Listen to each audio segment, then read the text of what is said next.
There have been mad animals that straight up made history by being brave, heroic, or even hella hatin'. Let's peep 6 of the illest animals that ever walked the earth. No cap.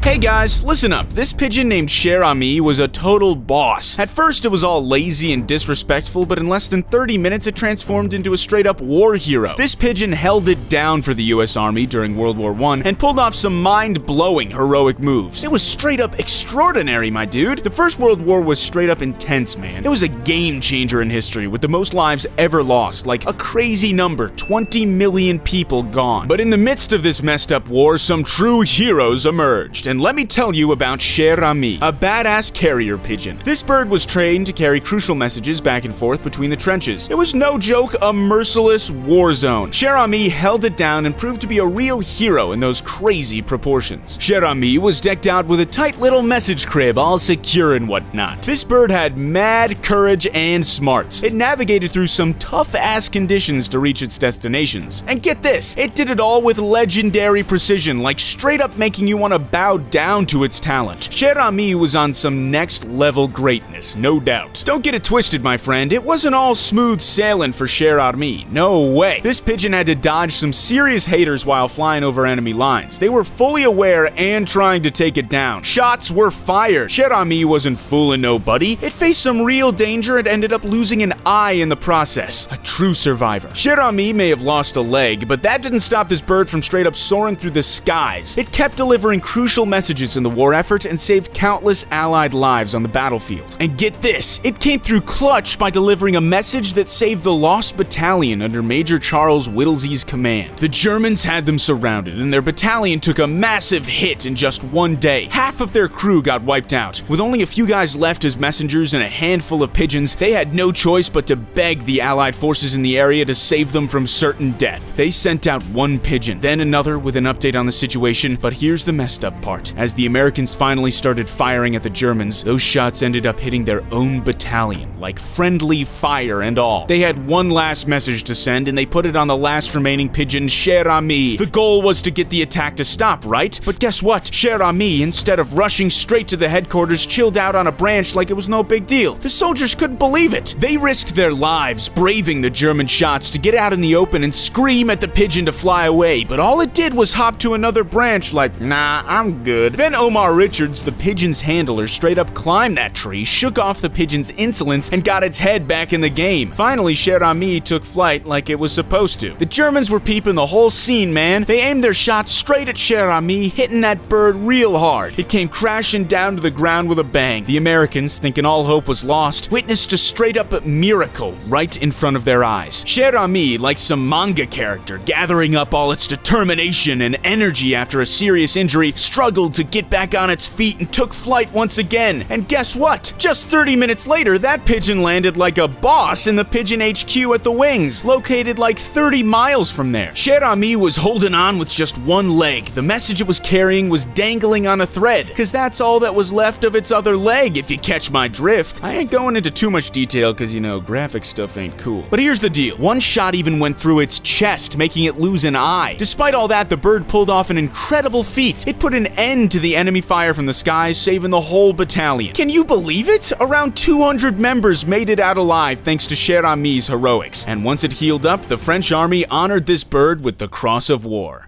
Bucephalus. Check out this warhorse that straight up commanded respect with its charisma and aura. It's forever etched in the ancient war chronicles and among the most mind-blowing animals in history. Let's take it back to the time of Alexander the Great, one of the baddest conquerors in human history. This dude was a military boss who became an emperor at just 20 years old. He had a brain that was jacked with intelligence and his hunger for conquest was off the charts. That ambition of his was on a whole new level. Bucephalus was the loyal ride or die of Alexander the Great. This horse was straight up dope, known for its legendary beauty and power. Coming straight out of Macedonia, where the breeders were known for producing some wild-ass horses just like themselves, Bucephalus was the perfect war machine, ready to wreck anyone in its path. Alexander, who was just a young prince of 16 at the time, personally chose this beast. He saw that warrior spirit and knew right away that this horse had some serious psycho potential. Bucephalus was a straight up massive beast, rocking a shiny black coat that made enemies think a demon straight out of hell was about to wreck their world and send them sucking oysters in the dark abyss of death. With its warhorse armor, ain't nothing you could do but get wrecked by its deadly hooves and headbutts. Bucephalus rolled with Alexander in some epic battles, like the famous showdown at Gaugamela, where they straight up slapped the Persian Empire with a nasty defeat. This horse's power and speed were off the charts on that battlefield. But like any hero in history, a death in combat is sadly inevitable. Bucephalus ain't no exception. It lost its life in a fierce fight during a military campaign in India back in 326 BC. That left Alexander devastated. Losing his loyal psycho companion hit him hard.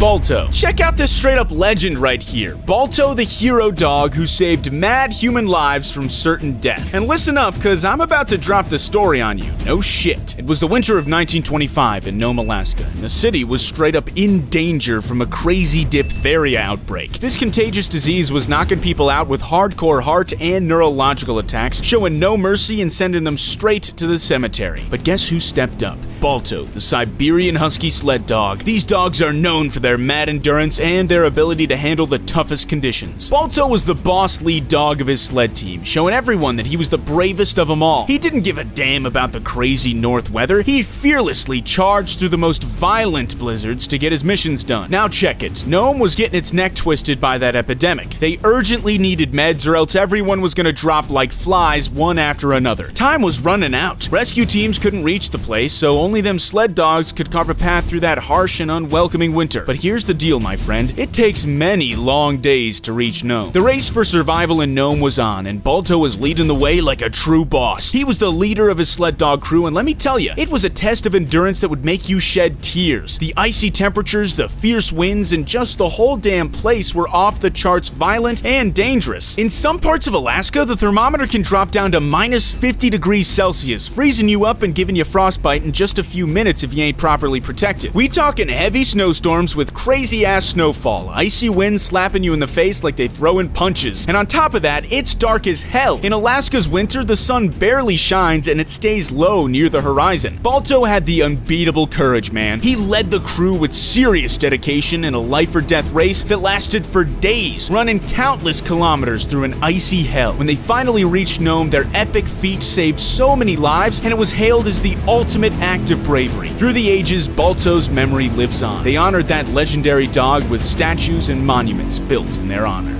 Hachiko. Extreme loyalty is the total opposite of insolence. Hachiko is the epitome of that loyalty, and it had people all over the world feeling some serious heart-wrenching emotions. We're talking Japan in the 1920s. Hachiko, the Akita dog, belonged to the Professor Hidesaburo Ueno. Akitas are known in Japan for their mad loyalty and smarts. Hachiko was living the good life, no doubt. Hachiko had that thick fur, a friendly doggo face, and a style and appearance that got everyone who crossed paths with him loving him. But here's when the story takes a turn and becomes a straight-up wonder of the world. After the sudden death of Professor Ueno, Hachiko, who used to wait for his master's return after a hard day of work, started going to Shibuya Station every single day, patiently waiting for his master even though he never came back. And get this, it wasn't just for a couple of days, not even a week or 6 months. Nah, it went on for nearly 10 freaking years. 10 years of pure loyalty, man. Ain't that some beautiful and mind-blowing stuff? Damn, Hachiko showed us what true loyalty is all about. Hachiko became a straight-up iconic symbol of devotion and loyalty. Not just in Japan, but all around the world. People from all walks of life would come to witness Hachiko's daily arrival at Shibuya. From little kids to the elderly, they showed love by providing food, water, and affection to Hachiko. They knew how to bring some happiness to that loyal pup. Sadly, Hachiko passed away in 1935. Finally, after nearly 10 years of waiting, Hachiko got to join Professor Ueno in that special place, the heaven where revered beings from human history chill.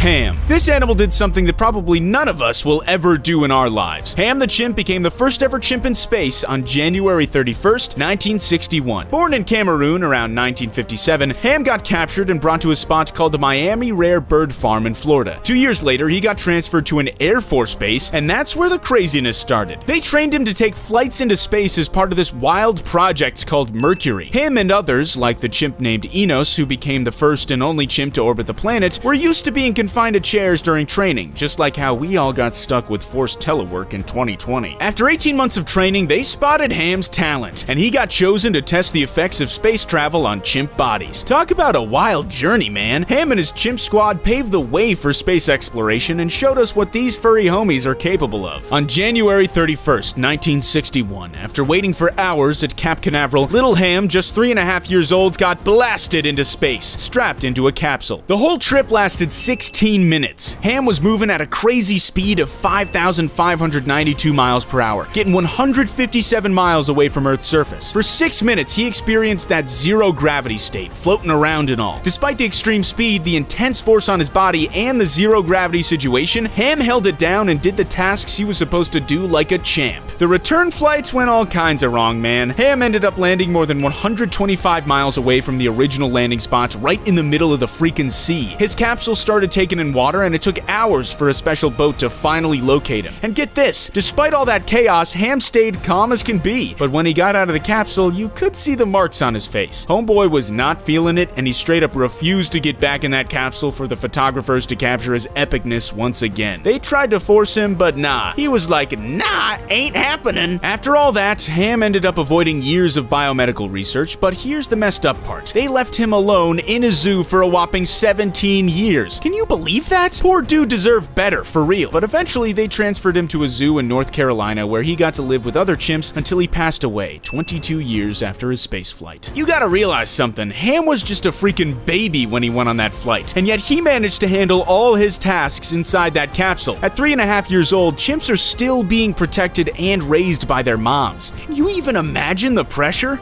Mocha Dick. Mocha Dick was one monstrous whale, straight up wrecking them whaling ships. This massive sperm whale was the inspiration behind the legendary Moby Dick. Mocha Dick was one furious and legendary beast chilling in the Pacific Ocean during the early 19th century. He liked hanging around Mocha Island, not too far from the Chilean coast. This albino sperm whale struck fear into the hearts of them whalers who dared to challenge him in epic battles. Mocha Dick was a beast, surviving over 100 battles against whalers who all failed to take him down. His strength, intelligence, and pure hatred for humans was unmatched. This whale had everyone captivated, you feel me? He was huge and powerful, like a wrecking ball of the sea. His massive tail would smash them small ships, tearing them apart and sending those sailors flying overboard. It was a sight to behold. Jeremiah Reynolds, a writer, peeped the whole scene and documented it in his journal called Mocha Dick. He described this old, terrifying white whale with a wool-like skin covered in barnacles, giving him a rough appearance. Mocha Dick had his own twisted way of driving humans crazy. Instead of breathing like a normal, regular whale, this dude would blast out water from his nose in massive amounts, shooting it perpendicular to the surface at regular intervals. And let me tell you, the result was something else. The water expulsion created a roar, a continuous bellowing sound, like steam hissing out of a pressure valve. It was straight up terrifying, bro. And here's the kicker. Mocha Dick was impossible to kill. So picture this. Them sailors felt like they were facing a straight up sea demon, ready to send him straight to the depths of death. Sometimes Mocha Dick played it cool, just swimming peacefully around them boats. But once those fools started messing with his turf, the kindness went straight out of the window. Mocha Dick switched into attack mode, unleashing some serious punishment on the insolent fools who dared to come near. Them sailors with harpoons? They straight up pissed themselves when they saw this beast unleash its fury. Mocha Dick went ballistic, dude, with so much rage that his whole body would sometimes launch out of the water. He wanted to slam into them ships with all his power, seeking revenge and crushing his insolent enemies. After getting his ass whooped by whalers not once, not twice, but almost 100 freaking times, Mocha Dick finally met his match in 1838. These sneaky bastards lured him with a dead calf, thinking they could take him down. But guess what? They got lucky and managed to stick 20 harpoons in his massive 23 yards long body. Talk about a brutal beatdown. But here's the twist. Even though Mocha Dick was taken out, his legacy lived on. Because in the years that followed, people started seeing other white whales. Was Mocha Dick the daddy of a whole new generation of whale killers? Shit, we'll never know for sure. But one thing's certain, his legend will forever be carved into the history books. There you have it, some of the most badass, important, and legendary animals in history.